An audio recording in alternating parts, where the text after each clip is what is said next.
Shalom saudara-saudara yang dikasihi Tuhan, jumpa kembali di channel YouTube saya. Apa kabar saudara-saudara? Saya terus berharap Bapak Ibu tetap dalam keadaan sehat dan diberkati oleh Tuhan. Kesempatan ini kita akan dengarkan kesaksian dari seorang ibu muslimah yang mana beliau adalah seorang yang rajin belajar Al-Quran, seorang yang rajin mengaji, rajin sholat dan lain sebagainya. Bahkan beliau itu adalah seorang penghafal Quran. Tapi sungguh luar biasa bahwa ia dijamah oleh Tuhan, dia menemukan kebenaran sejati di dalam Yesus Kristus. Dia dipanggil oleh Tuhan, diselamatkan oleh Tuhan, sehingga jiwanya tidak akan binasa, melainkan beroleh hidup yang kekal. Semoga kesaksian beliau boleh memberkati kita. Selamat menyaksikan. Shalom saudara terkasih semua yang menyaksikan channel ini. Saya bersyukur diberi kesempatan kepada Tuhan untuk menyaksikan kebaikan Tuhan. Saya memang sudah mengenal Tuhan lama dan saya merasakan penyertaan Tuhan itu begitu sempurna di dalam hidup saya. Background saya Muslim, saya juga rajin dulu ya mengaji, ikut kegiatan-kegiatan Islami ya, seperti saya juga ikut tadarus kalau di bulan-bulan puasa. Saya juga bisa khatam Quran ya, Quran yang kecil, bukan Quran besar. Saat itu cuma 3 orang di daerah saya yang khatam, satu cuma perempuannya saya dan 2 laki-laki ya. Sampai sekarang juga sebenarnya saya masih bisa ya menghafal bagian ayat-ayat dari Al-Quran tersebut. Dan saya juga terlibat dengan acara-acara kayak acara Maulid Nabi, Maulud gitu ya, Maulud Nabi seperti itu, kayak qasidahan seperti itu, acara-acara seperti itu. Saya juga jadi bawain apa namanya tuh apa ya, kalau di kita puji-pujian mungkin ya, kalau dulu apa sih namanya kayak apa ya, saya lupa istilahnya deh, seperti itu. Atau dulu kalau kita tiap kali lewatin tempat-tempat yang serem-serem gitu ya, kita selalu baca ayat-ayat kursi seperti itu kan. Saya mau bilang, kenapa sampai sekarang iman saya tak tergoyahkan meskipun saya harus melewati banyak sekali tantangan dalam hidup saya. Bukan mulus-mulus saja saya ikut Tuhan Yesus, tapi ada banyak tantangan yang saya lewati. Tapi sampai saat ini tidak ada satupun yang dapat menggoyahkan iman percaya saya. Kenapa? Karena sekalipun kita ada dalam masalah-masalah yang berat, tapi penyertaan Tuhan luar biasa dalam kehidupan saya. Seperti saya mengalami masalah apapun, kalau saya bilang sih apapun ya, kayak seperti yang biasa saya lakukan dulu waktu saya masih kepercayaan saya yang lama ya, kayak kalau lewat tempat-tempat serem gitu baca ayat kursi gitu, nanti setannya hilang. Tapi tetap saja gitu saya ngerasa ketakutan gitu kan ya. Saya ngerasa ketakutan, saya udah baca ayat kursi berkali-kali, kayak kalau tidur gitu kan, kayak ada rep-rep gitu ya. Rep-rep tuh kayak gimana sih, kayak kita tidur kayak yang ada serem-serem gitu, kayak di mimpi tapi nggak mimpi, setengah sadar, antara sadar dan nggak sadar. Udah baca ayat kursi berkali-kali tapi tetap aja itu ada gitu ya.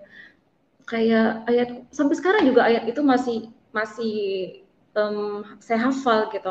Kayak Allahu la ilaha illa huwal hayyul qayyum la ta'khudhuhu sinatun wa la nawm lahu ma fis samawati wa ma fil ardi man dzal ladzi yashfa'u indahu illa bi idzni ya'lamu ma baina aydihim. Seperti itu ya kurang lebih. Saya terus baca, kok nggak hilang-hilang gitu, tapi di dalam Tuhan Yesus gitu, dalam nama Tuhan Yesus, saya anak raja, setan ada di bawah telapak kaki saya. Saya begitu yakin seperti itu.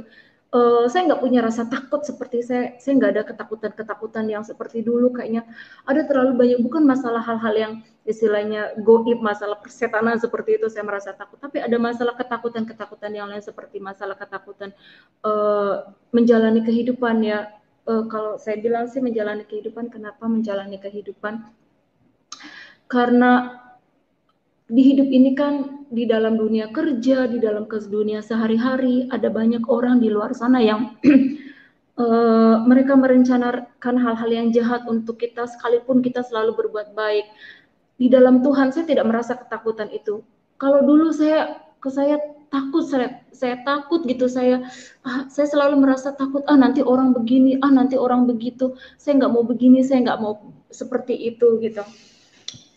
seperti itulah kenapa saya mempertahankan iman saya dari awal. Kenapa saya bisa mengenal Tuhan Yesus? Itu pun bukan karena diiming-imingi saya dikasih duit atau dikasih sesuatu hal apa gitu, tidak. Malahan saya dulu selalu menolak itu gitu. Satu hari saya bertemu dengan seorang pria ya di Jakarta, karena saya kan lahir dari satu daerah kecil ya di Indramayu seperti itu. Saya nggak pernah tuh tahu di mana itu Jakarta, Bandung itu di mana.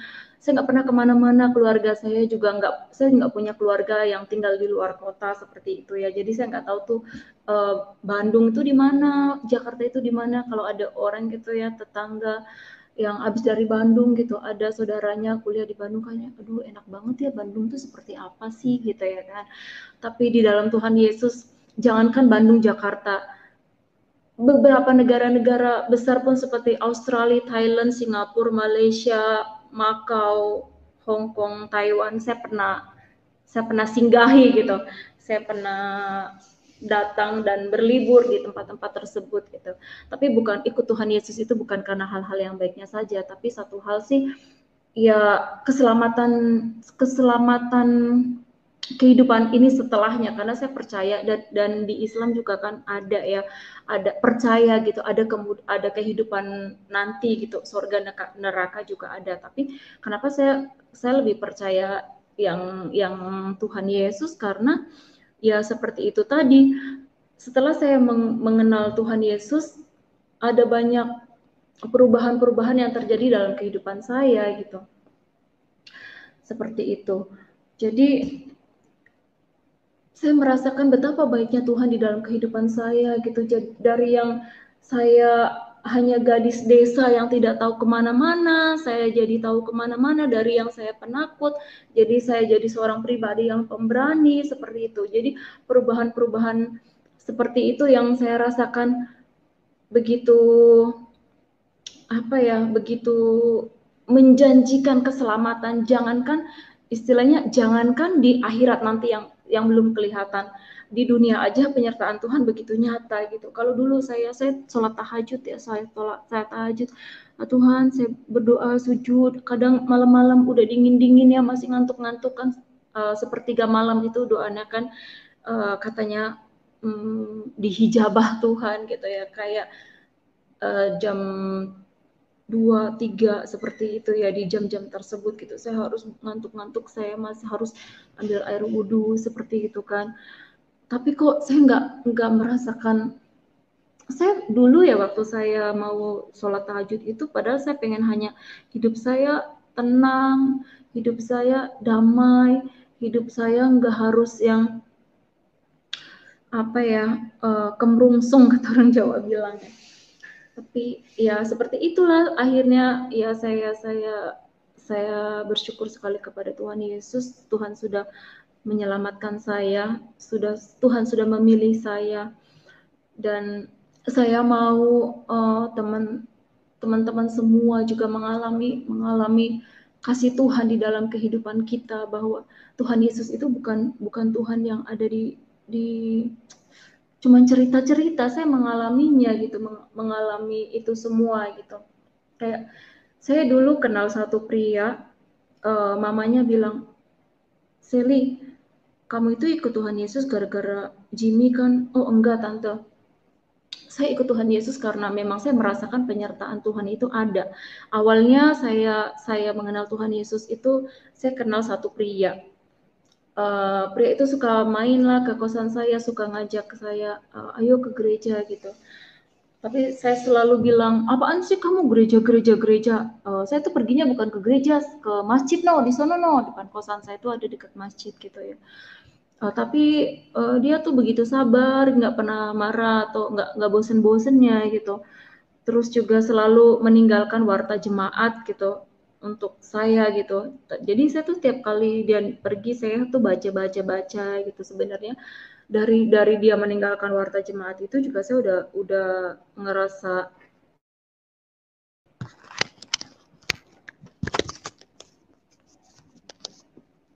merasa nyaman di situ. Udah merasa yang kayak yang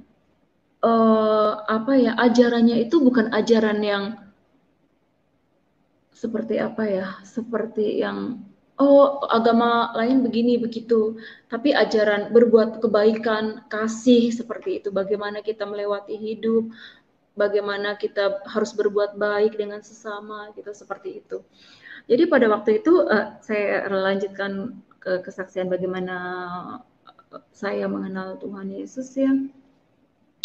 Saya waktu itu kan kokonya teman saya itu kan pendeta ya, dulu juga beliau kuliah di Jerman, tapi mamanya juga waktu itu saya dengar cerita mamanya kan kecewa udah disekolahkan jauh-jauh dengan biaya mahal tapi pulang-pulang malah jadi pendeta gitu. Pendeta kan gajinya sedikit gitu, pendeta kan gak ada duitnya gitu. Saya dengar-dengar dari cerita mamanya gitu kan, tapi ya kokonya dia itu pelayanan di satu gereja di Bali ya, waktu itu datang mendoakan saya.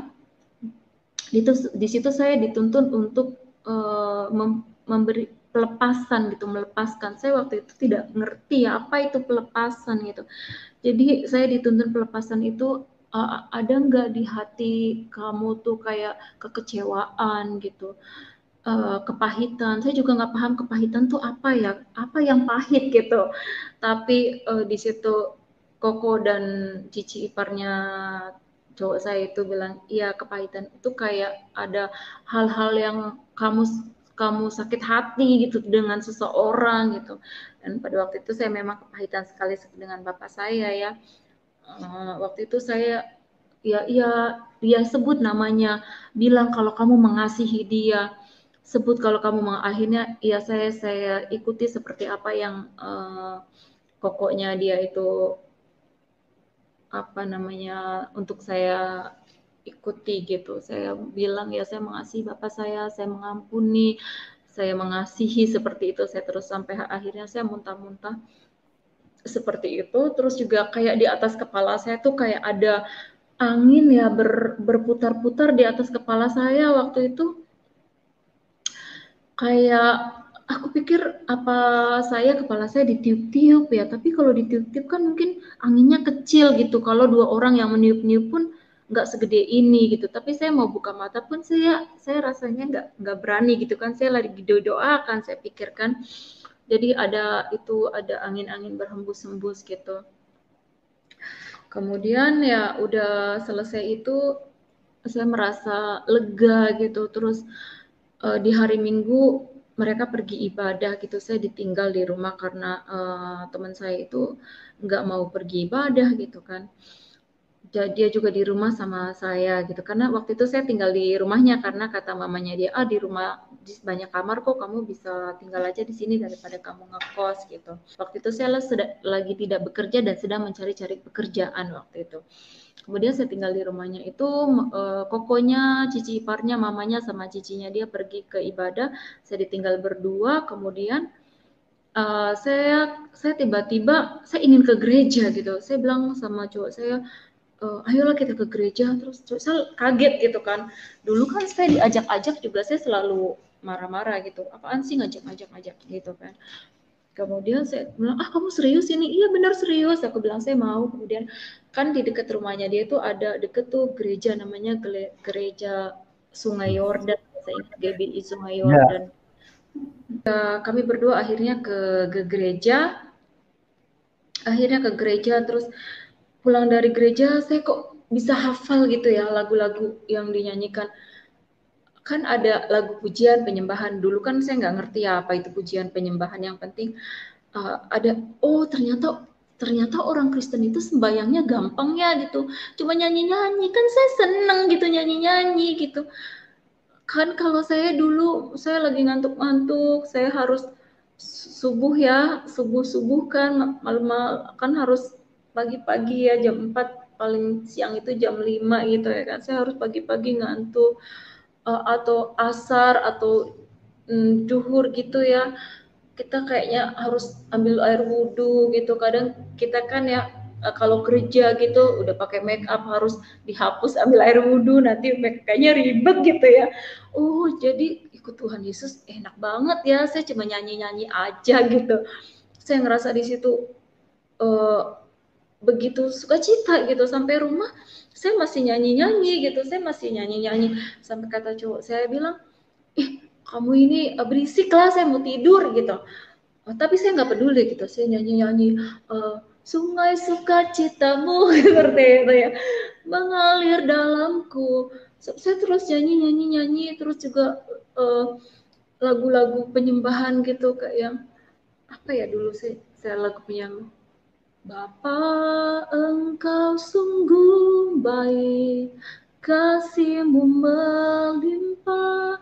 Seperti itu. Saya juga waktu di Islam juga suka memang menyanyi, karena saya kan juga terlibat di kegiatan-kegiatan kayak ada Maulid Nabi atau ada acara-acara keislaman apa gitu. Saya juga masih ingat gitu dulu main rebana gitu kan. Kosidahan namanya gitu, kayak lagu-lagunya itu kayak suasana di kota santri, asik senangkan hati. Seperti itu ya. Saya masih ingat sampai sekarang lagu-lagunya. Tapi itu kan dulu kalau di Islam kan hanya ada acara-acara ini. Kalau sembayangannya orang Kristen, wah enak ya cuma nyanyi-nyanyi. Dan enggak sampai di situ minggu kemudian pokoknya dia udah pulang ya, udah pulang balik lagi ke Bali gitu. Minggu kemudian saya ikut gitu, saya ikut ibadah di gereja yang dia Abalov apa ya, saya juga lupa sih. Waktu itu saya ingat sih Pak Edi Leo pendetanya itu, tapi saya apa Pak Edi itu lagi diundang ke gereja tersebut atau apa yang pasti saya lupa gerejanya apa gitu. Yang ingat di bawahnya tuh ada toko Kalam Kudus itu, daerah Jakarta Barat situ ya, Citraland situ, daerah-daerah belakang Citraland. Kemudian saya di situ dengar ibadah itu, saya nggak mulai agak-agak bosen gitu ya, agak-agak bosen, kayak udah jenuh. Tibalah sesi kesaksian gitu. Seksi kesaksian itu di situ ada satu bapak-bapak bersaksi bahwa dia ikut kayak apa sih, Pantai Selatan gitu ya, ikut pengikut apa IPA apa sih Ratu Selatan gitu, seperti itu. Dalam hati saya di situ saya langsung maksudnya exciting gitu ya. Oh ternyata di orang Cina juga orang muslim, udah orang Kristen juga kenal ya kayak gitu-gituan gitu. Kalau saya kan di kami kan emang udah kayaknya udah bukan hal yang tabu gitu, hal kayak gitu. Kalau orang kaya ikut pesugihan gitu udah biasa. Kita juga tahu nanti di sananya tuh jadi tumbal apa seperti itu, kita udah tahu gitu kan, udah sering dengar gitu kan. Tapi saya kok baru tahu gitu kan, ternyata kok di Kristen juga ada ya orang yang ngikut-ngikutin kayak gitu. Dari situ saya tertarik dengar. Kemudian bapak itu bersaksi bahwa bagaimana dia setelah dia meninggalkan apa itu pesugihannya itu, terus hartanya semua diambil semua satu-satu sampai dia jadi miskin, tapi di situ tetap dia percaya Tuhan Yesus, dia bangkit sampai hidupnya istilahnya kembali stabil seperti itu. Dari situ saya mulai mendengarkan pujian di doa pelepasan gitu di altar call gitu ya, saya ikut-ikut maju didoain gitu. Terus saya pulang juga saya ingat lagu-lagunya, saya makin terus pulang ibadah saya dibelikan itu ya, saya dibelikan Alkitab sama mamanya dia itu, dibelikan Alkitab. Saya masih ingat banget Alkitabnya kok kecil banget, harganya 23.000 apa berapa ribu gitu ya. Saya ingat banget waktu itu. Sebentar. Seperti itu. Kemudian ya saya baca-baca di rumah, sampai rumah juga saya baca-baca Alkitab. Saya baca-baca Alkitabnya, terus uh, coba saya suka masuk ke kamar saya, kamu emang tahu itu Alkitab bagaimana? Ya saya tahu lah, saya bilang saya suka sekali waktu itu baca Amsal ya. Jadi saya kan di orang tua saya kan nggak pernah dinasehatin ya, mungkin bukan karena orang tua saya nggak sayang, saya percaya sih orang tua mana sih nggak sayang sama anaknya, saya percaya orang tua saya sebenarnya mengasihi saya, cuman kan karena namanya orang kampung ya, namanya juga pendidikannya juga cuman SD aja enggak gitu ya, cuma sekolah SD gitu yang bapak saya. Jadi kan mungkin anak itu ya bertumbuh, yang penting bertumbuh dewasa, hidup sehat gitu mungkin ya. Jadi waktu saya baca Alkitab kan Amsal itu kan isinya nasihat-nasihat seperti itu ya. Hai anakku, dengarlah didikan orang tua, seperti itu ada banyak nasihat-nasihat. Saya suka sekali baca Amsal dulu, sampai sehari-harian kadang saya di kamar aja saya cuman baca Alkitab seperti itu. Saya suka sekali tuh Amsal, baca Amsal. Ada kayak serasa hidup saya tuh diajarin gitu, hidup tuh harus bagaimana, seperti jangan duduk dengan orang-orang fasik seperti itu kan, jangan jangan makan makanannya orang yang kikir gitu. Nanti meskipun itu makanan enak nanti jadi seperti di kerikil gitu di tenggorokannya gitu kan. Ada ayat-ayat, saya tuh ingat ayat, tapi Amsal letaknya di mana, masih ayat berapa saya lupa ya.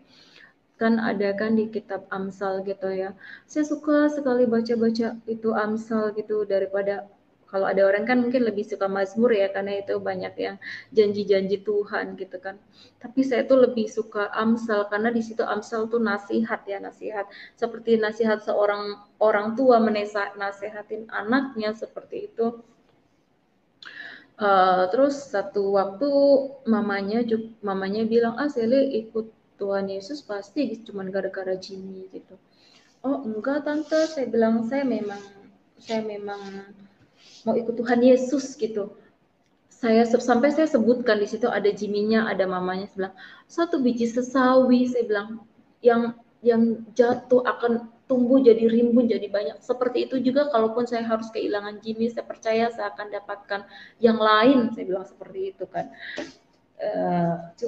Cowok sih waktu itu, kok kamu mau gitu sih, dibilang berarti kamu itu dong mau tinggalin saya. Bukan masalah tinggalin kan, abis kan tante bilang, saya bilang seperti itulah ya. Singkat cerita akhirnya saya pun pulang karena saya menyadari saya sering dirunding-runding gitu mamanya tuh, sampai manggil keluarga yang lain gitu, sampai di situ di sidang, Kak Jimmy mau pilih mama atau mau pilih Sally gitu.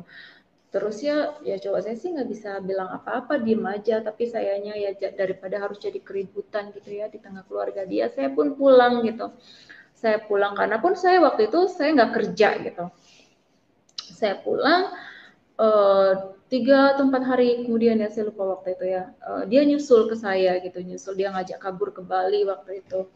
Tapi saya pikir-pikir kalaupun harus kabur ke Bali ya izin dulu lah sama orang tuanya, karena orang tuanya, mamanya kan juga tinggal mamanya ya, papanya dia udah meninggal, sudah almarhum. Mamanya juga cuman hidup dengan 1 ginjal gitu. Jadi saya pikir-pikir kasihan juga lah, lebih baik saya sajalah yang pergi gitu. Akhirnya begitu saya suruh dia balik, minta izin ke mamanya, paling tidak baik-baik lah ngomong gitu. Di situ saya pergi gitu, jadi TKI ke Hong Kong waktu itu. Jadi TKI ke Hong Kong ya dengan harapan sih saya bisa melupakan dia ya. Paling tidak kalau di beda negara kan mungkin saya bisa, sakitnya mungkin nggak sakit-sakit banget gitu kan. Bagaimanapun kan eh, bagaimanapun kan saya kan memang untuk pertama kalinya ya saya pacaran dengan dari etnis Tionghoa ya, dari Chinese gitu. Karena memang saya dari remaja saya nggak tahu kenapa saya suka sekali gitu. Saya merasa orang China tuh, orang etnis Tionghoa tuh kayak yang smart gitu, pinter usaha, terus juga kayaknya tuh lebih modern gitu. Saya merasa mungkin karena saya tinggal di lingkungan yang di kampung ya, jadi saya merasa seperti itu gitu. Jadi itulah pertama kali, jadi ya bisa rasakanlah betapa saya sangat-sangat menyayangi dan mencintai dia kan. Tapi kan keluarganya kan tidak setuju ya. Jadi saya juga tidak mau jadi bumerang di situ. Akhirnya saya memutuskan untuk pergi. Waktu saya pergi juga nggak ngomong ke dia kabur gitu ya, tahu saya ke penampungan aja gitu, ke penampungan jadi TKI ke Hong Kong gitu kan. Karena saya pun sebelumnya memang saya pernah jadi TKI juga ke Taiwan gitu, berapa bulan ya, 8 bulan gitu. Waktu itu saya juga waktu lulus SMA kan istilahnya waktu masih belum ngerti mau cari duit bagaimana, jadi serasa nggak betah gitu ya, jadi ya saya pulang 8 bulan saya di Taiwan tuh saya pulang gitu. Kemudian kan saya itu ketemulah saya dengan Jimmy itu. Kemudian saya di penampungan pun saya bawa Alkitab saya gitu, tapi kan di penampungan kan mayoritas kan orang Muslim ya. Saya pun biar orang-orang tuh nggak ngelihat saya ngapain, saya tuh tutup pakai kayak spray gitu. Saya spray, jadi saya baca Alkitab itu ditutup spray gitu, baca Alkitab sambil dibaca gitu ya, pakai pakai apa ya? Kok saya bisa ngelihat ya waktu itu? Saya lupa deh. Gimana? Coba saya ingat-ingat dulu. Saya nggak tahu, saya lupa bagaimana ya. Tapi yang pasti saya bisa di dalam itu, di dalam saya ditutup spray itu saya bisa baca Alkitab gitu. Bagaimana? Apa waktu itu? Oh iya, saya bawa handphone. Saya bawa handphone yang dibeliin sama Jimmy ya. Handphone waktu itu masih mahal banget. Saya ingat handphone tipe 8210, handphone Nokia kecil gitu. 4,5 juta atau berapa ya, zaman dulu handphone kecil banget itu yang cuman fungsinya cuma nelpon kayak gitu juga mahal kan ya. Kalau zaman sekarang 4 juta aja udah canggih ya. Seperti itu, bawa handphone saya pakai itu deh, pakai kayak senternya dari handphone gitu. Saya baca Alkitab ya. Saya baca Alkitab di mana saya merasakan Tuhan makin makin dekat gitu dengan saya. Kalau saya dulu ya, saya susah-susah sholat malam, tahajud tengah malam, ngantuk-ngantuk gitu. Tapi saya nggak merasakan Tuhan itu di mana, kayak jauh banget di mana sih gitu. Tapi di dalam Yesus itu kayak dia nyata gitu. Kadang kan di Alkitab kan ada Tuhan itu lebih nyata dari manusia. Itu benar, lebih nyata dia dari manusia gitu. Saya merasakan hadirat Tuhan, kayak yang badan saya kayak yang merinding kalau saya pujian, penyembahan gitu, baca Alkitab. Kayak ada gitu, ada sosok Tuhan gitu di sisi saya gitu, seperti itu. Ya begitu juga, bukan cuman istilahnya ikut Tuhan Yesus itu senang-senang ibadahnya, sembayangnya cuma nyanyi-nyanyi aja, tapi di balik itu juga ada Tuhan itu, ada nyata gitu. Kayak saya yang dulu ketakutan-ketakutan, saya jadi pribadi yang begitu berani. Saya nggak ada rasa takut gitu. Sampai sekarang juga kadang bos saya selalu bilang, kenapa ya kamu kamu ini orangnya nggak ada takut-takutnya ya, apa aja kayaknya kamu tuh oke oke kan. Saya di sini kerja ya di perusahaan China sebagai purchasing di sini saya, seperti itu. Dulu saya yang orang lain mau berangkat itu kayak yang sampai ada yang 6 bulan, bahkan ada yang 1 tahun gak terbang-terbang gitu. Saya 1 bulan lebih lah, hampir 2 bulan saya udah berangkat terbang gitu. Dan di Hong Kong juga saya dapat majikan yang luar biasa baiknya minta ampun. Saya cuma jaga anak kecil 3 tahun ngantar ke sekolah, cuman kadang-kadang masak ya, rumah juga kecil, cuman vakum gitu, vakum sedikit gitu. Tapi dari penampungan mama memang saya udah bertekad kalau saya libur libur pertama kan dikasih tahu liburnya tiap hari Minggu gitu kan dari agennya itu kan. Saya udah niat di hati gitu kalau saya nyampe Hong Kong libur pertama saya mau cari gereja. Ya, ya itulah yang seperti saya bilang, Tuhan itu nyata. Kita nggak ngomong aja Tuhan tahu apa yang ada di dalam kerinduan hati kita gitu. Waktu minggu pertama saya libur, saya cari gereja, ketemulah saya dengan orang Indonesia, tapi waktu itu saya gerejanya nggak tahu gitu, nggak nggak biasa saya ke gereja seperti biasanya gitu. Maaf, nggak seperti itu kayak yang biasanya kan, kayak saya nyanyi-nyanyi, kok ini kayak nyanyinya senyap-senyap kayak gitu, nggak tahu ya gereja apa ya dulu tuh ya. Tapi di minggu kedua saya juga cari gereja lagi, saya ketemulah dengan gereja Bethel gitu ya.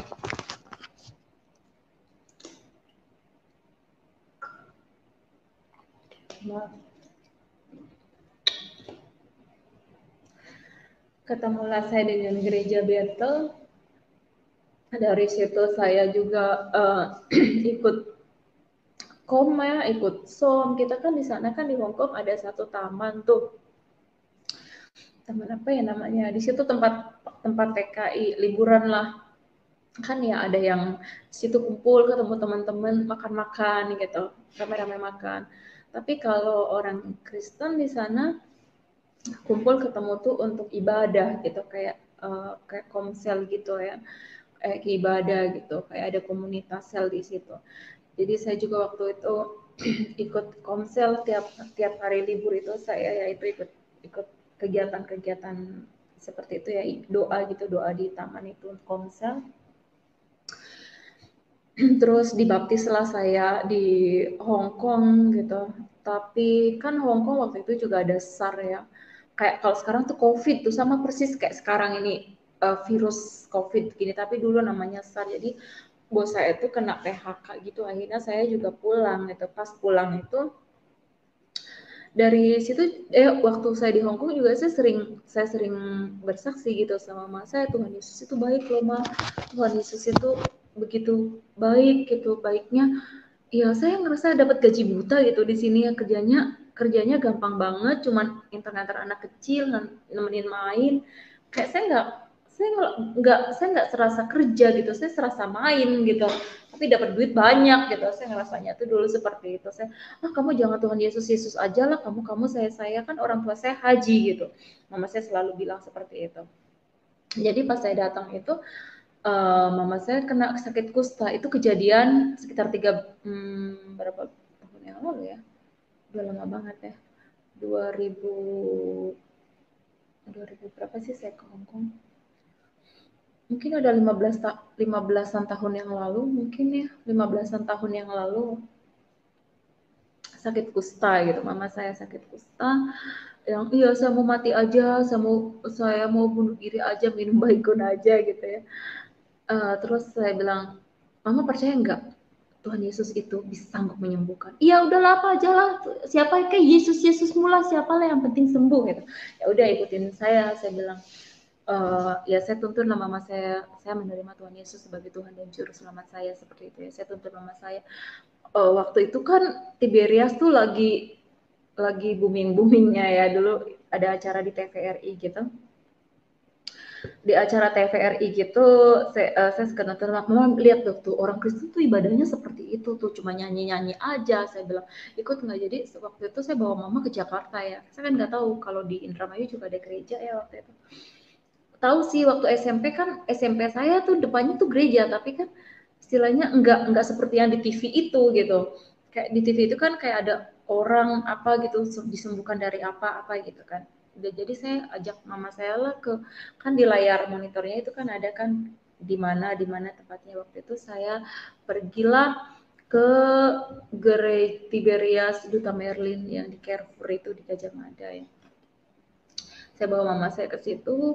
Pertama kalinya saya bawa mama saya ke gereja itu, ya mama saya dengan antusias ya, kan kalau Tiberias itu kayak ada berebut minyak urapan gitu kan, sampai mama saya tuh kakinya keinjek itu ya, hak orang itu berdarah gitu, keinjek gitu, karena kan bejubel-jubel dulu kan ya Tiberias ya. Kemudian sama mama juga pernah jatuh nggak bisa bangun lagi, sampai tarik celana orang itu untuk bangun jatuh, karena kan orang kayak yang kayak berebut apalah gitu ya. Tapi memang mama saya pulang dari ibadah itu bengkaknya tuh udah udah hilang gitu. Kan bengkak ya, kusta tuh bengkak-bengkak kayak ada kulitnya tuh hitam gitu ya, hitam, terus kakinya tuh bengkak gitu. Di bis itu nggak bengkak gitu, biasanya kalau duduk seperti itu kata mama saya tuh bengkak gitu. Terus pas udah sehari udah pulang ke rumah, mama saya bilang, saya mau puasa lah katanya. Puasa orang Kristen itu seperti apa sih katanya. Ya saya bilang kalau puasa orang Kristen itu 40 hari, saya bilang. Terus puasanya juga bukan dari pagi-pagi, tapi jam terakhir selesai makan malam itu ya itu udah mulai puasa. Saya bilang, oh ya udah, saya juga mau makan seperti itulah katanya. Jadi waktu itu saya juga tadinya mau ikut puasa 40 hari, cuman waktu itu saya cuman tahan sampai 3 hari aja. 3 hari aja saya nggak puasa lagi, mama saya lanjut sampai 40 hari. Jadi pas ke 40 hari, kan mama saya puasa jam 6 tuh Kak. Saya bilang jam 4 juga boleh, Ma. Yang penting kan mataharinya udah terbenam gitu. Enggak, saya mau puasa itu aja sampai jam 6. Boleh kan? Iya boleh, saya lebih bagus, saya bilang. Jadi pas mau jam 6 mama saya buka puasa itu hilang. Kustanya itu kembali kayak kulit normal gitu. Ya dari situ juga mama saya ya rajin lah, kita sering berdoa, tapi nggak dibaptis waktu itu ya. Dan 1 tahun kemudian mama saya kena sakit kanker serviks, kanker mulut rahim. Waktu itu saya bawa ke Darmais. Saat mama saya kena kanker, saya udah nikah, saya lagi hamil. saya tinggal di Kebonjeruk, saya bawa mama saya di rumah sakit Darmais, ya rumah sakit kanker Darmais di Slipi situ, jadi kan nggak gitu jauh. Jadi saya bawa mama saya ke rumah sakit Darmais, tapi saya bilang, mah mama jangan jangan jangan apa ya, kayak yang jangan meletakkan pengharapan di dokter sama rumah sakit ini. Ini dokter sama rumah sakit ini cuma perpanjangan tangan Tuhan. Kalau dulu aja Tuhan sanggup sembuhkan sama mama saya percaya kanker juga pasti Tuhan sanggup sembuhkan gitu ya. Mama saya iya aja lah, iya gitu ya. Itu kan mama saya kan udah stadium 3B ya, udah tuh kan di ruangan kelas 3 itu kan orangnya banyak gitu. Di rumah sakit Darmais juga kan penuh-penuh terus. Kan susah gitu ya untuk dapetin kamar, untuk dapetin perawatan di situ juga kan susah gitu.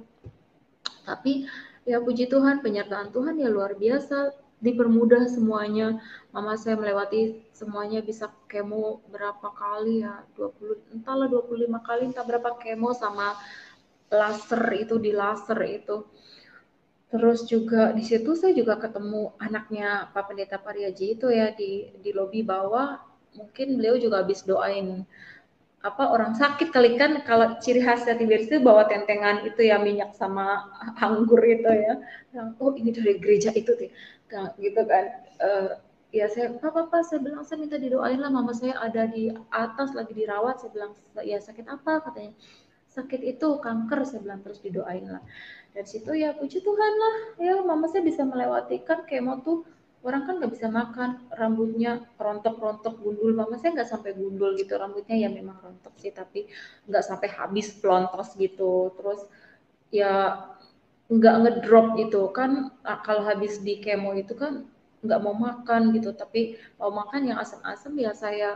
Kan saya tinggal di Kebonjeruk, Selipi, kadang saya pergi situ anterin bikin sayur asam karena maunya yang asam-asam gitu, seperti itu. Dari situ mama udah sembuh. 10 tahun kemudian mama saya mengalami efek dari itu ya, kayak nggak bisa apa nggak bisa BAB, akhirnya ke rumah sakit. Dan di situ juga Tuhan masih selamatkan sampai detik ini. Kejadian dari kanker itu sekitar udah 14 tahunan yang lalu. Padahal dokternya sendiri bilang seharusnya kalau kanker itu ya meskipun sembuh nih 5 tahun itu pasti nggak tahan gitu, lewat juga. Tapi ya nggak ada yang mustahil sih buat Tuhan. Kalau memang Tuhan mau kita hidup ya hidup gitu, nggak ada yang bisa membatasi kuasanya gitu. Sampai sekarang mama saya puji Tuhan masih sehat, masih bisa jagain anak-anak saya, karena saya di sini harus kerja, saya tinggal di mes ya. Anak saya sebenarnya sekolah di Bandung gitu, tapi karena sekarang kan sekolah via online gitu, jadi saya pikir ya disatuin aja lah di Indramayu gitu. Seperti itu. Disitulah saya merasakan Tuhan itu begitu nyata. Tuhan begitu nyata dalam kehidupan saya. Kalau saya mau banding-bandingkan ya, kalau dulu kan kayak yang kalau kita disakiti orang tuh kayaknya tuh sakitnya tuh sakit banget gitu kan, sakitnya sampai saya nggak sampai ke bawah, nggak bisa tidur, sakitnya.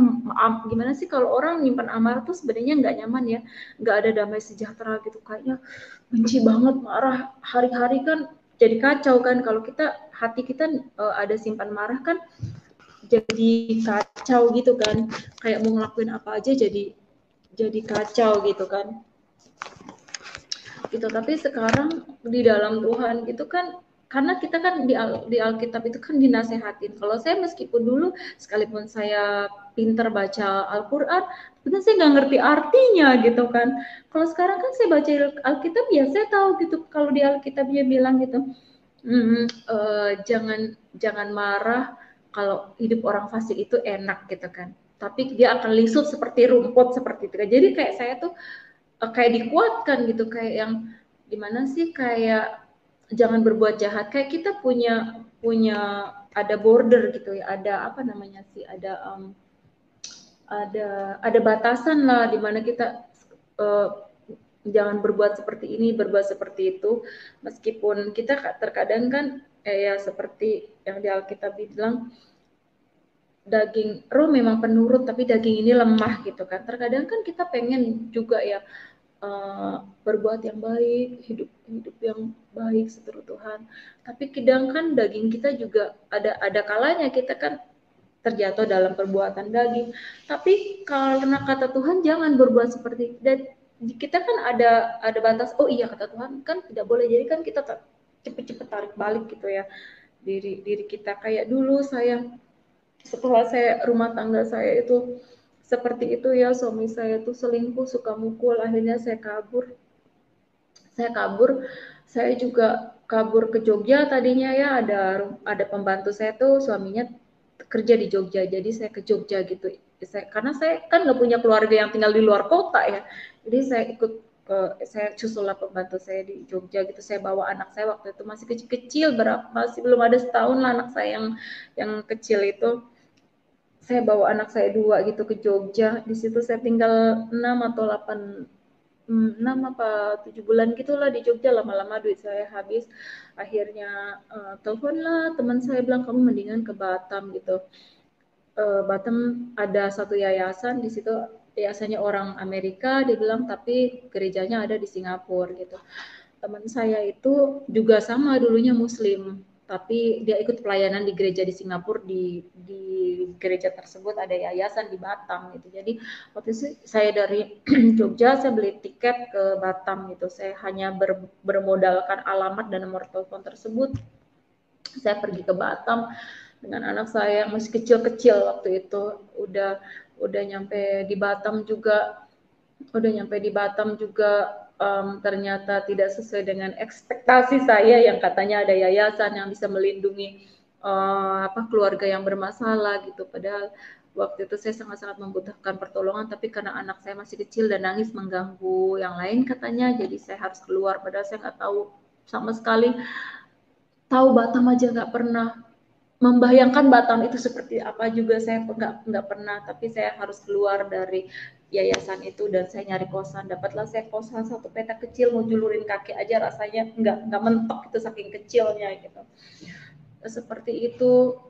Saya sering teriak-teriak yang seperti waktu itu saya bilang, sekalipun penderitaan ini harus saya alami, tapi tidak ada yang dapat memisahkan kasih Tuhan dari hidup saya. Kemudian kan saya tuh di situ tuh saya jualan roti keliling gitu. Saya ambil roti dari mall di situ ada satu mall di Kepri, saya lupa deh, di Batam ada satu yang biasa. Jadi kalau jam 9 itu di mall itu si toko roti itu rotinya tuh diobral gitu, diobral dari harga yang 6.000 cuman 2.000 perak gitu. Jadi saya beli roti itu sebenarnya paginya saya jual gitu, saya jual di tetangga saya keliling gitu. Padahal di Batam juga kan mau roti mah ada Holland Bakery, ada yang mobil yang keliling juga ada. Tapi saya, mungkin orang itu melihat saya kasihan kali, saya masih muda, itu kan berapa 10 tahun yang lalu ya, 10, saya di Batam tahun 2011 ke 2012. Saya kan masih cukup muda saat itu ya, dengan bawa anak yang masih kecil. Saya gendong anak saya tuntun anak saya yang kecil, saya sambil bawa roti. Mungkin orang bukan karena mau beli roti ya, mungkin karena kasihan mungkin ya lihat saya. Gitulah, saya jualan roti keliling. Waktu itu juga akhirnya rotinya diambil sama orang gitu, karena kalau saya kan ngambilnya setengah, kalau orang itu ngambilnya semua. Jadi si bos saya itu ya lebih pilih orang itu. Tapi ya di situ saya berteriak sama Tuhan. Gak lama kemudian saya punya seorang ibu ya, sekarang sudah bersama Bapak di sorga, sama Mama Heni ya. Waktu itu Mama Heni selalu ajak saya ibadah. Saya bilang, ayo ikut ibadah, ada ibadah gitu kalau malam itu. Dari situ saya diketemukan dengan namanya Ovi ya. Ovi juga dulunya mantan Muslim, pernah haji lagi. Ovi itu seumuran saya juga, lebih muda Ovi 3 tahun kali ya. Jadi Ovi itu mamanya punya join bisnis dengan salah satu hotel besar di Batam, Planet Holiday Hotel ya. di Batam di taxi counter sama laundry gitu. Dia yang pegang laundry sama taxi counter, jadi mamanya Ovi itu. Tapi kan Ovi udah Kristen ya. Ovi itu udah Kristen, mamanya juga Haji, Ibu Haji Min ya. Udah sekarang juga beliau udah almarhum. Jadi saya bilang, kata Mama Heni itu, Vi, itu Mama butuh kerja karyawan nggak? Ya nggak tahu, tanya aja, datang aja sama Mama besok katanya. Akhirnya saya diantarlah ke rumah Bu Haji Min itu ya. Di situ kemudian, kamu bisa apa katanya. Ya saya bisa lah sedikit bahasa Inggris, bahasa Mandarin Bu, saya bilang, tapi saya nggak bawa CV karena saya kabur kan nggak bawa apa-apa ya waktu itu. Oh ya udah boleh besok langsung kerja gitu ya. Ya puji Tuhan ya, saya langsung kerja di taxi counter di Planet itu. Karena saya kerja di Planet kan akhirnya dikenal banyak orang, dan saya juga kan ninggalin anak saya gitu. Saya gembok, saya kerja tuh anak saya digembok gitu, masih kecil-kecil saat waktu itu 2 tahunan ya. Saya gembok dari luar, saya pergi kerja juga nangis-nangis. Akhirnya kan manajernya apa juga, kenapa Sel? Iya saya itu Bu, gitu. Manajernya atau yang GM-nya, kan GM-nya juga orang Singapura ya, itu GM-nya. Dari situ kayaknya ya pejabat-pejabat tinggi di hotel itu kenal saya gitu kan. Kemudian saya pindah kerja ke Polora Floren di pelabuhannya, karena ya daripada gajinya kecil gitu, pindah aja yang lain kan teman-teman kan, karena udah banyak temen ya, saya udah banyak teman, banyak kenalan gitu kan selama kerja di situ, jadi pindah aja gitu. Akhirnya saya pindah, dan dari pindah itu saya ketemu dengan salah satu driver yang dari hotel tersebut. Kamu ngelamar aja gitu kan, kamu kenal sama Ibu Rita gitu ya. Saya kenal dengan, saya tuh ada dia manajer FO-nya gitu ya, front office-nya itu kenal dekat gitu dengan saya, baik, beliau tuh baik banget ya, Bu Rita itu membantu saya banget lah. Gitu, iya tuh kamu ketemu saja deh, ketemu itu ke HRD, itu ada yang satu itu anak apa katanya, anak apa itu, anak Cafe de Venus gitu kan, restorannya namanya Cafe de Venus gitu, restoran itu ada kecelakaan, mungkin dia butuh orang gitu kan, kamu kenal tuh sama orang-orang sana gitu, coba aja gitu. Tapi kan waktu itu saya kan nggak ada ijazah ya, tapi ya jadi saya minta tolong lah sama adik saya gitu kan, bagaimana caranya, cuman kopiannya aja pun gitu dikirimkan dari sana. Akhirnya ya itu Tuhan luar biasa baik, saat itu saya yang nggak punya basic perhotelan, saya langsung ketemu HRD-nya waktu itu sakit ya, jadi saya langsung ketemu dengan GM-nya gitu. Saya langsung naik, diantar ke GM-nya, langsung interview dengan GM-nya bilang, mau mulai kapan kamu kerja gitu. Ya kalau bisa hari ini aja, padahal secara logika mereka langsung orang lamar langsung hari itu kerja, tapi disitulah kuasa Tuhan dinyatakan atas kehidupan saya. Disitulah sekali lagi saya bilang, Tuhan Yesus yang saya sembah itu benar-benar Tuhan yang hidup, Tuhan yang sanggup melakukan perkara-perkara yang ajaib, yang di mata manusia tidak mungkin terjadi, sungguh bisa terjadi jika Tuhan berkehendak. Seperti itu ya. Mas, saya nggak punya, kalau menurut apa ya, menurut logika ya, saya nggak punya basic perhotelan, saya bukan dari perhotelan, sementara yang kerja di DW di hotel itu, daily worker-nya aja dari perhotelan ternama di Bandung, namanya apa ya, apa ya, di situ anak-anak DW-nya tuh dari sekolah-sekolah perhotelan terkenal gitu. Di Bandung ada satu sekolah perhotelan, namanya apa sih juga lupa ya. Waktu itu saya interview dengan GM-nya panggil manajernya. Waktu itu manajernya Bu Yani ya, dipanggil ke atas. Ini anak ini trainingnya 1 bulan harus udah jadi staff gitu. Bayangkan ya, betapa baiknya Tuhan. Saya yang nggak punya basic perhotelan, saya juga nggak pernah pengalaman kerja di hotel. Hari itu saya ngelamar kerja, hari itu saya diterima. Dan dibilang lagi, kan kalau kerja di hotel itu kan harusnya kan dari DW dulu, daily worker gitu ya. Kalau dari sekolah perhotelan itu dari sekolah biasanya itu ada DW, daily worker dulu. Habis DW itu kerja itu nggak jadi staff, kayak yang belum belum ada apa sih namanya tuh ya, belum dapat servis gitulah, belum jadi karyawan gitu ya, masih training gitu. Kan biasanya di hotel itu kan training itu minimal aja 6 bulan. Bahkan ada hotel yang trainingnya bisa sampai 9 bulan gitu. Ini 1 bulan. Itulah dahsyatnya Tuhan ya. 1 bulan jadi saya kerja. Dari situ saya kerja, dari situ hidup saya mulai, Tuhan mulai pulihkan kehidupan saya. Dari saya yang hati, itulah akhirnya saya, kehidupan kami dari yang saya hanya seorang gadis desa, yang kan impian saya dulu ya, kalau ditanya gitu, cita-citanya mau jadi apa? Saya tuh nggak tahu saya tuh mau jadi apa gitu. Yang pasti saya mau jadi kayak wanita karir gitu. Saya ngerasa yang wanita karir, nggak tahu tapi saya tuh wanita karir itu seperti apa. Tapi kayaknya tuh saya pengen tuh punya kenalan orang-orang besar. Saya hidup yang istilahnya di lingkungan yang baik gitu, seperti itu ya. Tapi saya nggak tahu apa itu ya. Ya seperti itulah, pelan-pelan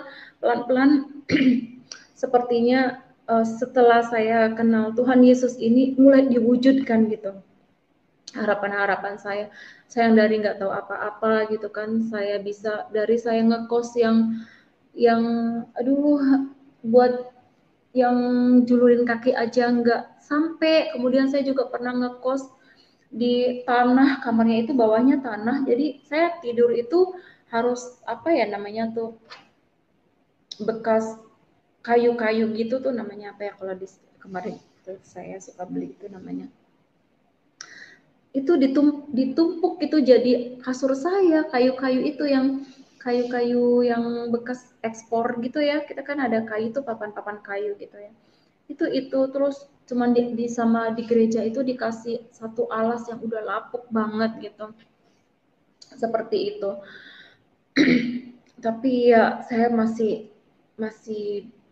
bersyukur gitu ya, saat itu saya nggak pernah ngeluh ya, saya bersuka cita aja, sekalipun saya harus pergi kerja, saya harus gembok dan saya nangis-nangis kerja karena saya nggak tahu apa yang terjadi dengan anak saya di situ. Kalau saya ingat, tanpa penyertaan Tuhan tuh bisa saja anak saya kesetrum, atau bisa aja anak saya pegang pisau, atau bisa saja mereka berantem adik kakak gitu kan, atau pukul-pukulan atau apa yang membahayakan karena masih kecil-kecil kan.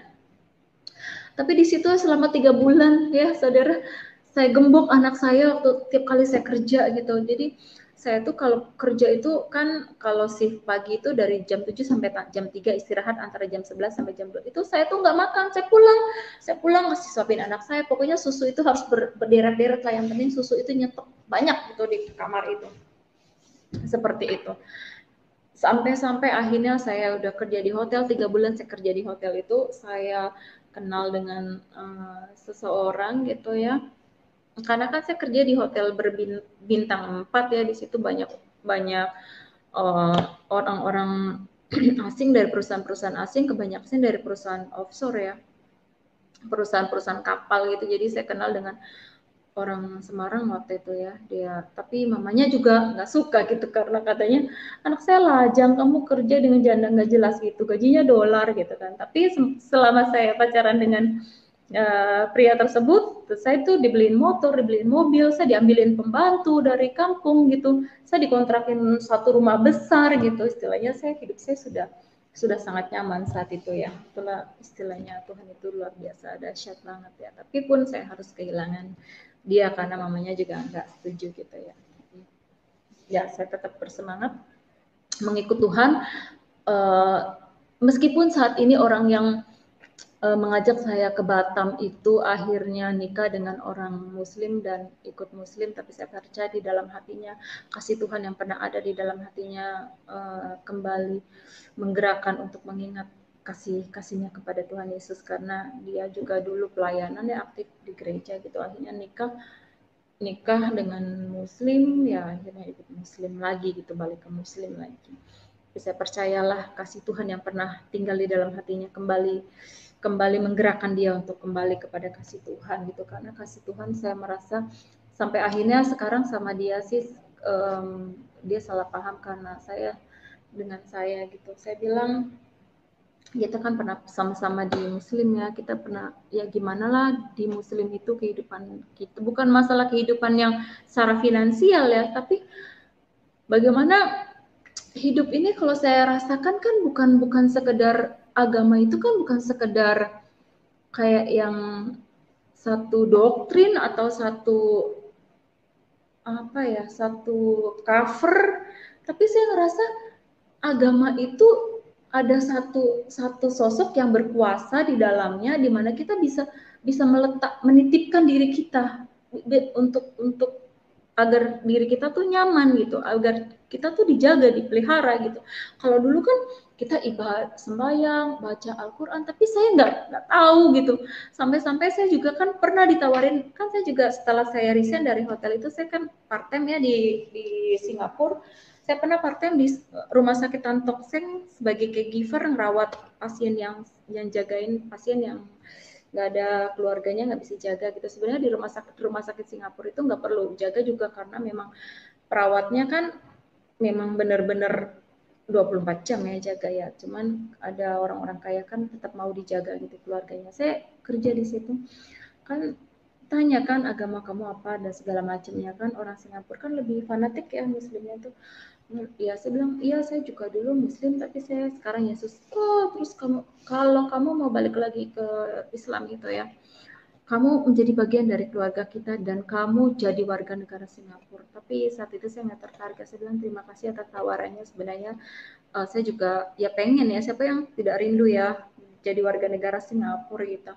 Tapi saat itu rasanya karena saya merasakan penyertaan Tuhan, bisa melewati hal-hal yang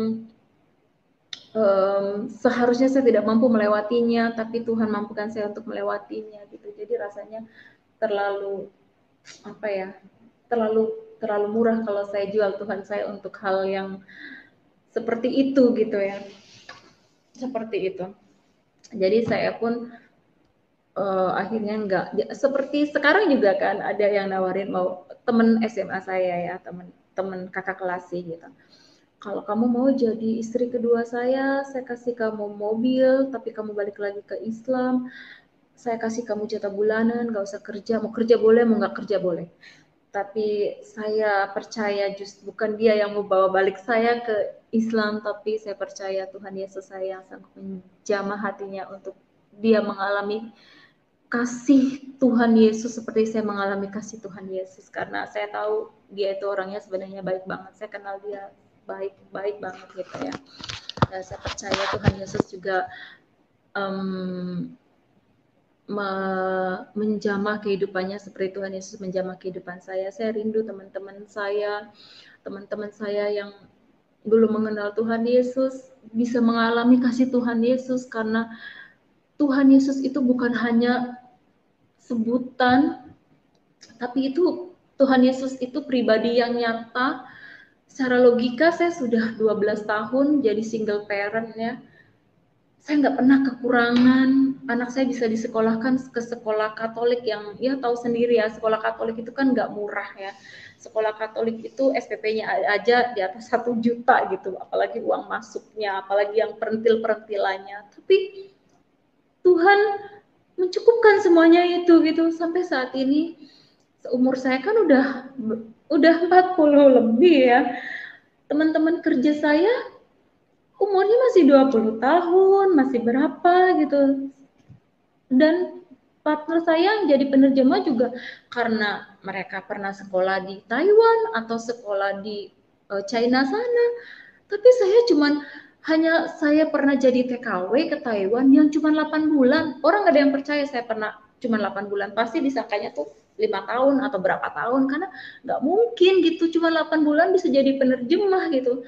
Kan sebelum saya jadi purchasing ini saya penerjemah gitu. Kayaknya orang tuh nggak percaya, tapi itulah sekali lagi saya mau tegaskan bahwa di dalam Tuhan Yesus itu tidak ada yang mustahil. Hal yang menurut manusia nggak mungkin, kalau Tuhan berkehendak itu sangat mungkin gitu. Ya puji Tuhan sampai sekarang saya masih dipercaya bekerja di sini, itu bukan karena hebat dan pintar saya, tapi itu karena kebaikan Tuhan, karena anugerah Tuhan. Saya begitu dikasihi orang-orang di sini gitu, semua karena ya kebaikan Tuhan. Meskipun bukan jalannya nggak selalu mulus aja ya, tapi saya ketika saya meletakkan hidup saya di dalam Tuhan, saya tidak punya kekhawatiran gitu. Tantangan banyak, permasalahan juga ada gitu, tapi di dalam Tuhan itu saya nggak merasakan kekhawatiran itu seperti sekarang ya sedang booming corona itu orang-orang Cina itu yang udah pada parno banget pakai masker sampai 2 gitu lapisan. Saya bilang, emang kamu bisa nafas ya? Iyalah kan kita takut mati. Dia bilang, wopasa. Bilang, hai, kamu nggak takut mati nih wopasa? Saya semua ya pasa. Oh oke lah baik. Dia bilang, nggak apa-apa lah kamu nggak takut mati, tapi jangan tularkan dong ke orang lain. Kayak emangnya saya ada penyakit? Saya bilang, saya nggak takut, bukan saya nggak takut mati, karena saya bilang hidup ini juga kan untuk kita, untuk apa sih hidup juga untuk Tuhan, mati juga untuk itu kan Tuhan. Saya bilang mati kan sebuah keuntungan gitu, kita nggak harus lagi mikir-mikir hal yang ribet-ribet gitu, harus banyak hal gitu kan. Sepertinya kan kayak yang takut banget, kayak yang gimana gitu ya, kayak yang penyakit corona ini kayak yang begitu sesuatu yang sangat menakutkan gitu kan. Saya belanja barang juga harus ke Jakarta ya, hampir 1 minggu 2-3 kali saya harus ke Jakarta ke LTC. Kamu nggak takut ya? Aduh, jangan bilang takut lah, kita berserah aja sama Tuhan. Kehidupan ini kan masih tetap berjalan ya. Yang penting kan kita ya tetap jaga kesehatan, pakai masker ya pakai masker, tapi jangan parno-parno juga kali. Saya selalu bilang kayak gitu. Ya kita tetap jaga kesehatan ya, minum vitamin C seperti itu, berdoa sama Tuhan, serahkan. Karena saya pribadi saya nggak takut keluar rumah sebelum saya menyerahkan kehidupan saya di hari itu kepada Tuhan ya. Karena saya tahu kan di luar, kalau saya mau bilang sih, dunia ini begitu kejam, dunia itu sangat kejam. Tanpa pembelaan Tuhan, tanpa perlindungan Tuhan, aduh saya nggak tahu saya itu udah jadi apa. Ya kan, dunia kerja tahu ya, banyak yang sirik juga banyak, jilat juga ada, orang munafik pun ada, ya kan. Tapi di dalam Tuhan sih tidak punya, ya terserah kalau orang mau berbuat seperti itu, yang pasti jangan saya gitu. Ya yang pasti saya percaya kok, jika tangan Tuhan yang memegang saya, tidak ada satupun yang dapat menarik dan menjatuhkan saya. Itu saya selalu pegang di dalam hati dan pikiran saya gitu. Jika Tuhan yang sudah membawa anak saya naik, tidak ada satupun yang dapat menurunkan saya. Jika Tuhan yang sudah membukakan pintu-pintu berkat untuk saya, tidak ada satupun yang dapat menutup pintu-pintu berkat itu bagi saya. Itu saya selalu tanamkan di dalam diri saya. Jadi saya kerja tuh bukan jadi beban, saya enjoy aja.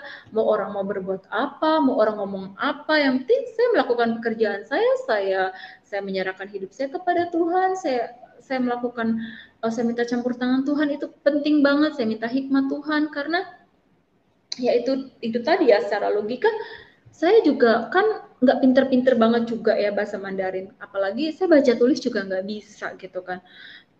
Awal-awal saya masuk ada banyak, kan ini perusahaan lumayan besar ya, ada banyak orang-orang Cina yang masa dia nggak bisa baca tulis ada di posisi itu gitu. Ada banyak saat-saat itu banyak juga orang yang berusaha membuang saya, tapi jika Tuhan mau saya di sini, tidak ada satupun yang dapat melakukan itu gitu loh. Itulah dimana saya bilang apa ya, saya bukan tidak pernah juga berbuat dosa. Saya kan masih manusia daging ya. Tapi ketika saya berbuat dosa ya, saya harus saya berbuat suatu kesalahan dosa, saya akan berbuat baik itu, saya mau memuji Tuhan, menyembah Tuhan, bila perlu saya berpuasa karena saya sudah berbuat kejahatan, istilahnya kejahatan dalam artian ya saya pacaran seperti itu kan ya. Saya juga masih terkadang ketika saya merasa kesepian, ketika ada tiba-tiba seseorang yang datang sepertinya baik, itu sepertinya menjadi karena jujur saya mau bilang ya, terkadang meskipun kita nggak pengen, saya nggak mau kenal gitu laki-laki, saya mau fokus Tuhan dan anak saya, tapi tiba-tiba ketika ada seorang pribadi yang baik, begitu perhatian, seakan-akan kita yang iya mungkin kali ya, saya perlu kali teman gitu, saya perlu kali, tapi ya saya cepat-cepat berbalik lah gitu. Dan Tuhan itu memang 7 kali 70 7 kali itu pengampunan Tuhan itu tak terbatas. Itu juga Tuhan mau kan kita 77 kali kita mengampuni. Lebih-lebih lagi Tuhan, saya percaya kasihnya, pengampunannya itu seperti air yang mengalir. Kalau saya apa ya, kalau saya nggak punya keberanian gitu datang lagi sama Tuhan, kalau ya saya udah berbuat dosa ya, kadang kan kita malu mau datang sama Tuhan karena saya udah buat dosa ya Tuhan, ya mungkin saya mungkin ya ada di kubangan dosa itu terus gitu. Tapi ketika saya memiliki keberanian untuk datang kembali kepada Tuhan, Tuhan saya minta Tuhan basuh dengan kuasa darah Yesus. Saya tidak mau Tuhan, sebenarnya saya tidak mau berbuat yang Tuhan tidak menghendaki saya untuk melakukannya. Saya menyerahkan kehidupan saya, kelemahan saya, kekurangan saya di dalam tangan Tuhan, gitu kan. Ya Tuhan saja yang menguatkan. Ya seperti itulah hari-hari yang harus saya lewati ya. Jadi tidak ada lagi saya keraguan, tidak ada lagi yang dapat menggoyahkan apapun gitu. Untuk saya untuk saya harus meninggalkan Tuhan Yesus itu nggak ada apa ya, nggak ada alasan lah, nggak ada apa namanya tuh ya. Saya nggak mungkin tergoyahkan lagi seperti apa ya. Saya nggak tergiur lah istilahnya ya untuk meninggalkan Tuhan, karena saya mengalami penyertaan Tuhan yang luar biasa dalam kehidupan saya.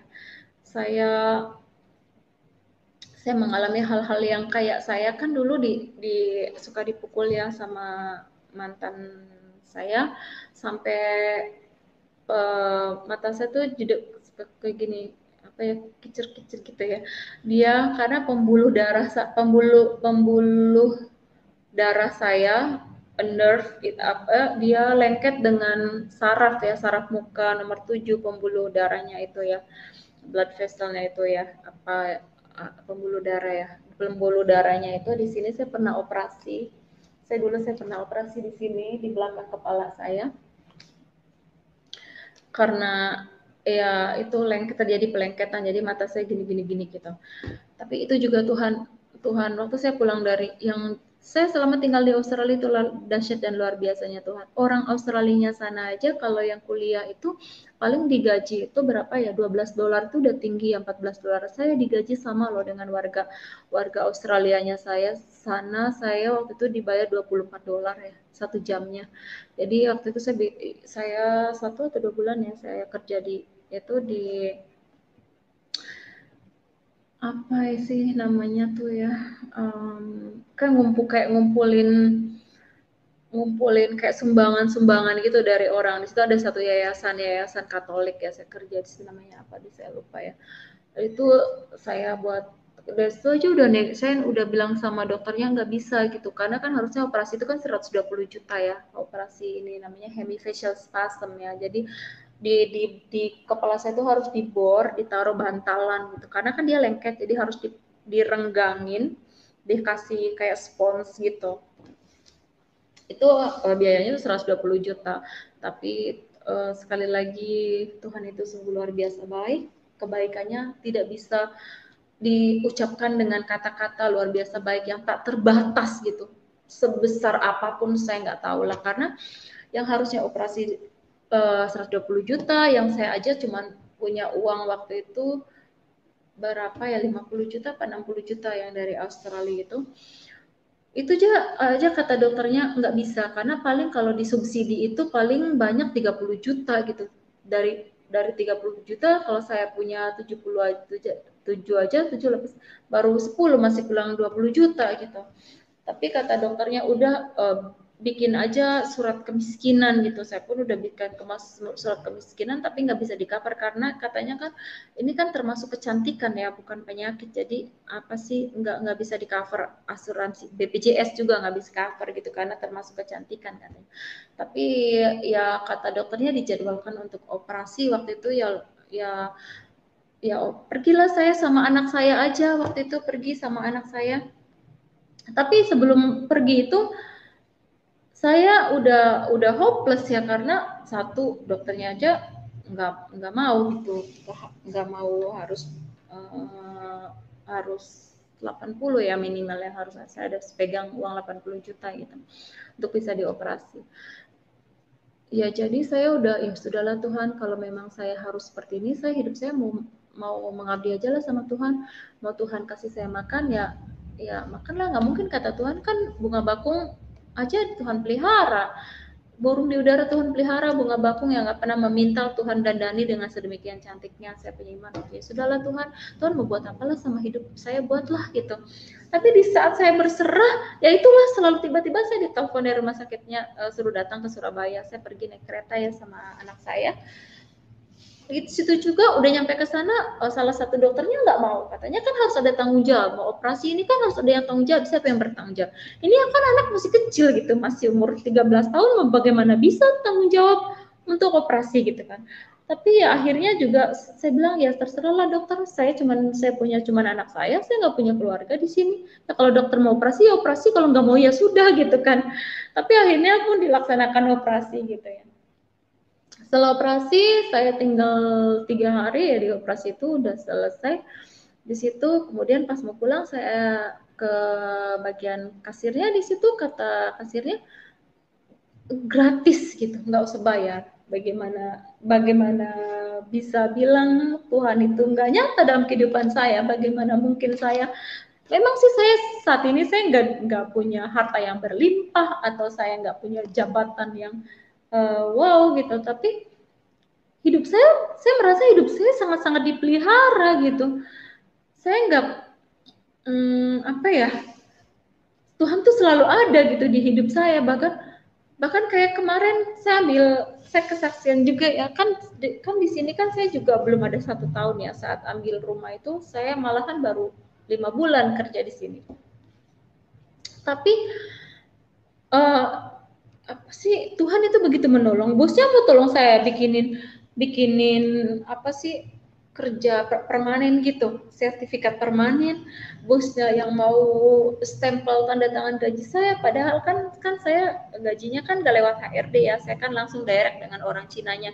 Jadi kan gaji saya tuh nggak lewat apa tuh, nggak lewat HRD ya, nggak ada di hitungannya itu, di apa sih namanya tuh, aduh saya lupa, padahal saya yang bayar itu, nggak lewat itu gitu loh, sih namanya, aduh saya lupa deh. Ya itu, saya kan harusnya kan kalau mau kredit rumah itu kan harus ada gitu ya, dari HRD-nya gitu ya, di transfernya di bank mana, slip gajinya juga harus jelas kan, terus juga harus ada bayar pajaknya itu, pajaknya kan, seperti itu harus komplit kan. Tapi ya itulah luar biasa Tuhan. Saya bisa di ACC sama bank pemerintah lagi kan. Itulah, saya terkagum-kagum aja sih. Saya nggak bisa um, berkata yang, nggak tahu kata apa gitu yang mengutarakan kekaguman saya sama Tuhan gitu. Tuhan tuh begitu luar biasa baik dalam kehidupan saya. Hal yang nggak mungkin Tuhan sanggup gitu. Orang bos itu kan, ini kan kerjasama antara pemerintah Cina dengan orang Indonesia kan. Padahal orang semua karyawan tuh sama bapak direktur itu tuh semua takut, kalau nyebut namanya tuh semua takut. Kok bisa bapak itu begitu baiknya menolong saya gitu. Yang saya secara ini kan karyawan baru ya, baru 4-5 bulan ya waktu saya ambil rumah itu. Tapi itulah Tuhan itu luar biasa baik. Ya, mau bagaimana saya meragukan kasih Tuhan gitu. Yang dulu saya selalu sakit hati, dikit-dikit kalau di ini sakit hati gitu kan, namanya sakit hati kan hati panas. Kalau di dalam Tuhan saya kesel sama orang, ya sudah, saya nggak sampai malam Tuhan, saya letakkan perasaan sakit saya minta Tuhan ubahkan menjadi damai sejahtera, udah tidur. Ya ada beberapa hari kadang nggak bisa lepas, tapi saya kan patokan saya harus menjaga hati saya tuh agar selalu damai sejahtera. Saya nggak mau mengotori hati saya nggak mau ada kebencian, dengki, iri hati kan. Tuhan itu mau kita kan menjaga hati kita. Ketika hati kita bersih, saya percaya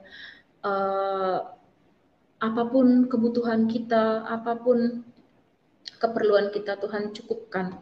Itu aja sih yang saya saksikan dari kehidupan saya. Saya berdoa, saya rindu semua yang menyaksikan acara ini ya, tidak lagi meragukan kasih Tuhan, kuasa Tuhan, percaya, serahkan hidup kita kepada Tuhan. Tuhan sendiri yang akan bertindak atas kehidupan kita. Tuhan sendiri yang akan mengambil alih kehidupan kita. Dan ketika Tuhan yang mengambil alih kehidupan kita, jangan pernah, nggak perlu khawatir akan apapun. Tuhan sanggup mencukupkan semuanya, sangat-sangat teramat sanggup. Itu aja sih kesaksian saya, Pak.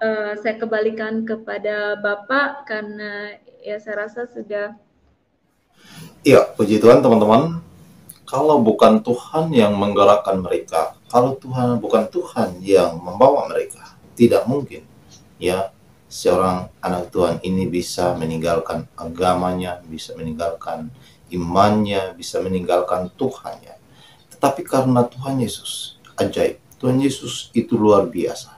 Ya, sehingga ia mengatakan bahwa pelajaran agama yang sudah ia pelajari sejak dulu itu tidak pernah hilang dari ingatannya, memorinya, dan itu sangat tertanam, dan itu begitu hebatnya mereka mempelajari imannya dengan sungguh-sungguh.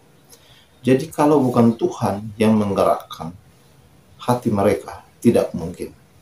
Dan ini adalah murni bahwa panggilan Tuhan itu sungguh nyata dalam kehidupan setiap anak-anak Tuhan. Ya, asalkan apa?